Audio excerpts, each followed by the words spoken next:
გზაზე მოდი თქვენგან დავიწყოთ მდინარაძის განცხადების შეფასებას არ გთხოვთ უბრალოდ რამდენად ბედნიერად უნდა გრძნობდეთ თავს ამ მომენტისთვის როდესაც მიიღეს გადაწყვეტილება კოლექტიური ნაცმოძრაობის თვითმმართველობის არჩევნების შემდეგ ამ აკრძალვის გადავადების რა ხდება საერთოდ ზოგადად საღამოშვიდობის მე მგონი ვაჭრობის შეთავაზება ანუ ღია აუქციონი ასე ვთქვათ აბა ვინ შემოხვალთ ამ აუქციონში ვინ შემოხვალთ ამ ვაჭრობის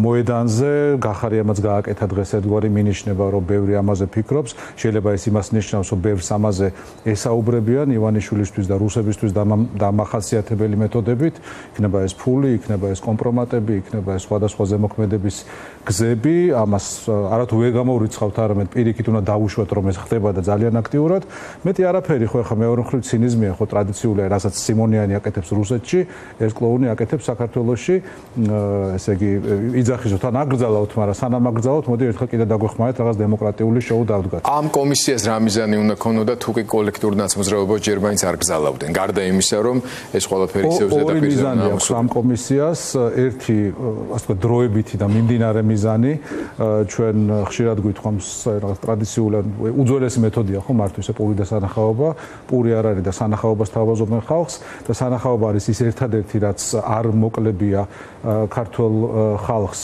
ივანიშვილის პირობებში და მე სულ ვიმეორებ რომ როდესაც ამბობდნენ რომ კონცეფტს პიარი არ უარგათ ეს იყო მათი მთავარი პიარული გამარჯვება იმიტომ რომ ამ ხელისუფლებას ამ რეჟიმს თუ რამე უარგა არის პიარი რა ნუ პროპაგანდაზე დგანან თავიდან ბოლომდე ხო მაგრამ ეს არის მიმდინარე საკითხი არაფრის გადასაფარად რომ არაფერი არ გადასაფარი აი ამით ყვებავენ მოსახლეობას ამით ყვებავენ ამით აწარმოებენ ფსიქოლოგიურ ომს საკუთარი ხალხის წინააღმდეგ მაგრამ მეორე და უფრო მნიშვნელოვანი არის ის რაც ძალიან მარტივი დასანახია ნებისმიერი ჩვენგანისთვის რომელსაც კოლექტიური მეხსიერება გააჩნია და რომელმაც იცის რა გააკეთეს ბოლშევიკებმა 1920 წელს რა გააკეთა პუტჩის შემდეგ იმ იარაღის ძალით მოსულმა ხელისუფლებამ რომლის აქტიური ნაწილი იყო ყობახიძის მამა გია ყობახიძე ერთ და იგივე რაღაცა იყო ჩვენ რომ ამოვიღოთ არქივები და ვნახოთ და ილიას უნივერსიტეტი ძალიან კარგი არქიული საარქივო მასალები აქვს ამასთან დაკავშირებით პრაქტიკულად იდენტურია ის ენა ის ფორმულირებები რომელსაც აი სისხლიანი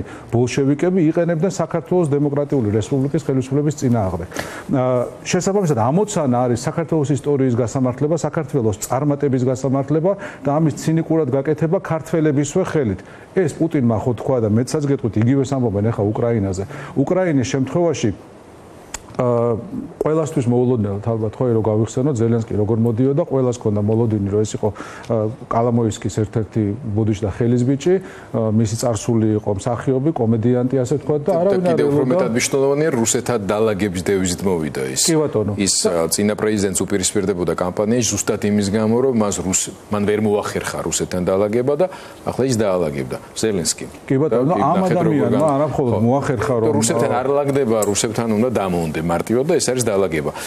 ეს და დავასრულებ, ანუ ამ ადამიანმა უბრალოდ ამ ადამიანმა არა მხოლოდ ვერ დაალაგა რუსეთმა, არამედ მან ჩამოაყალიბა თანამედროვე უკრაინული ნაცია. ყოველგვარი გაზვიადების გარეშე ახალი იდენტობა შეძინა ამ სახელმწიფოს, ამ ხალხს და ამ იდენტობის ქვაკუთხედი არის მოსკოვის როგორც ასეთი სიძულვილი და ამას ემუქრება პუტინი რომ თქვენს გაგასამართლებინებთ უკრაინელების ხელით. ჩემი კითხვა და ჩვენი საუბრის მეორე ნაწილი მოდი დავუთმოთ იმას, როგორი უნდა იყოს რეაქცია ქართული საზოგადოების. ეს საზოგადოებაც რაღაცა ზოგადი აბსტრაქტული მცნება თითქოს შედგება ინდივიდებისგან და ადამიანთა აქტიური ნაწილი, აგერ უკვე მე რამდენი დღეა აქტიურად უწყვეტად გამოხატავს თავის პროტესტს. იმაზე კიდევ უფრო დიდი ნაწილი არის ძალიან უკმაყოფილო იმით, რა ვითარებაში აღმოჩნდით, აბსოლუტური სრული იზოლაცია დემოკრატიული მსოფლიოსგან, სრული იზოლაცია იმ კეთილდღეობის ცენტრებიდან, რომელთანაც შეიძლება ღირებულებითი დიდი ახლობლობა არ ქონდეს ზოგიერთს, მაგრამ ყველა კარგად ხვდება, რომ მერსედესი ჯობია ჟიგულის და მოსკოვის მაგალითად, ან სამკურნალოდ ღმერთთან უნდა აჭიროს ოჯახის წევრი სად უნდა წაიყვანოს რომელ ქვეყანაში სამკურნალოდ, ხო? ამის გააზრება თითქოს ხდება, მაგრამ არა ისე სწრაფად არ გამოიხატება ფორმაში, როგორც სასურველია. ზოგადად რას ეტყოდით ამ ადამიანებს და რა ეტაპზე? და ყველას მინდა შეიძლება გავაგზავნებ აი რაზეც საუბრობთ ორი სიტყვით რა ბრძოლაში ვარ წინამდვილეში ხო თქვენ ერთ-ერთ სტუმრად, წინა სტუმრად ყავდათ გახარიას პარტიის წარმომადგენელი, რომელიც ეგეთი რაღაც თქვა, რომ ნაცებიო ივანიშვილს ვერ დაამარცხებენო. სინამდვილეში ნაცები ხო რაღაც ბუა, აი რაღაც პირობითი სიტყვა, ვინაიდან ის რაც ვიღაცისთვის ნაცია, ანუ ვინც კონფორმისტი იყო, ნაცებში იყვნენ, მე კონფორმისტები გადალაგდნენ ქოცებში, ჩვენ ეგეთი დეპუტატებიც ყავს, ვინც მოქალაქეთა კავშირში იყო, მე ნაცებში იყო, მე ქოცებში და მე ალბათ ღმერთმა არქნას და კიდევ ვიღაცასთან იქნება, ხო? აქ სინამდვილეში მიდის ნარატივების ომი. აქ ასამართლებენ არამხოლოდ იმ გმირებს, არამხოლოდ კონკრეტულ ადამიანებს, არამედ ასამართლებენ როგორც ხაბატონმა ბელამ თქვა, ხო, ასამართლებენ იმ ნარატივს, რომელიც თვითონ ვერასდროს იქნებიან, ხო? ისინი ხო გმირები არ არიან. კალაძემ საარჩევნოდ ერთხელ 2012 წელს ერთ-ერთ უბრალო სოფელ ქალს უთხრა, რომ შენმა სააკაშვილმა დაიწყო ომიო და ის როგორც აი მოქალაქე, როდესაც შეეპასუხა, საღი აზრის მქონე მოქალაქე, ღირსეული მოქალაქე, როგორც კალაძე ვერასდროს ვერ იქნება, ხო?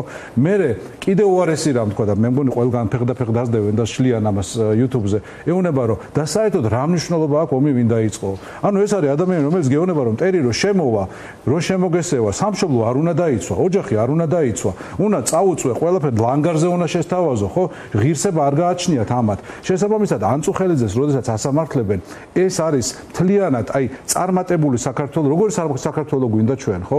2005 წელს ჩამოვიდა ბუში. თქვა, რომ თქვენ ხართო დემოკრატიის შუქურავ, ხო? სალომე ზურაბიშვილის ინაუგურაციაზე უკვე ჩამოვიდა USAID-ის რეგიონში და ზუსტად ამას მნიშვნელობა აქვს, რომ კონტექსტი, ასე ვთქვათ, უფრო აზუსტებს. ხო, სალომე ზურაბიშვილის დროს უკვე 2018 წელს ჩამოვიდა USAID-ის, რომელიღაც განყოფილების გამგის მოადგილე ამერიკიდან არ ვიყავით, მაგრამ რეგიონში ნამდვილად ვიყავით. კი ბატონო, და იმის დროს საქმეა, ეხა ვინ ყავს, არ ვიცი, იმას საიტიც არ გაუკეთეს, ეხა ვისაც პრეზიდენტი დაარქვეს და ეხა ბუნებრივია საერთოდ ელჩიც აღარ მივიდა, ხო? საიდან როგორი საქართველო გვინდა, ისეთი თუ ასეთი? საქართველო რომელიც სოფლიო ბანკის შეფასებით 5 წლის განმავლობაში რეგიონში არა, მთელ სოფლიოში პირველი რეფორმატორი იყო 2006-დან 11 წლამდე, თუ საქართველოს რომელიც მაჩანჩალა, რომელიც ამათ პირობებში ხვდება მხოლოდ არ ვიცი, ვის შეხვდა ამათ საგარეო საქმეთა მინისტრი, ბოტსვანა და ასე შემდეგ. ანუ სინამდვილეში ეს არის ნარატივების ბოტსვანა შემოიღოს ჩემი თავი, მაგრამ ეს ის ქვეყანა არ არის, სადაც ჩვენი საგარეო ვექტორი უნდა იყოს. ანუ მთავარი არის ის, ჩვენ აი ამაზე უნდა ჩამოყალიბდეთ და ჩვენ რეაქციაზე მინდა მივიდეთ. ჩვენ ვერ გებით იმ ადამიანებს, რომლებიც დღევანდელობაზე საუბრისას სინამდვილეში საკუთარ გუშინდელ დღეს ამართლებენ. და ამიტომ არ ვამბობთ იმას, რაც ძალიან მარტივი და აშკარაა. საუბარი არის იმაზე, მაგალითად, რაც მოხდა აფრასიძეების შემთხვევაში მიიღეს ის, რაც უნდა მიიღოთ. ყველა კონკრეტულ შემთხვევაში ეს უნდა მიიღონ. უნდა წამოვიდეს მეორე მხრიდან სიმართლის ნიაღვარი და თქვენ ვერ მოძებნით პრაქტიკულად ვერც ერთ შემთხვევას, სადაც მეორე მხარეს სიმართლის ნიაღვარი არ წალეკავს აი რაღაც უმსგავსო საცირკო შოუს, რომელსაც გამენ დღეს რუსები, წულუკიანეს და აი ამ მოღალატეების ხელით პარლამენტში.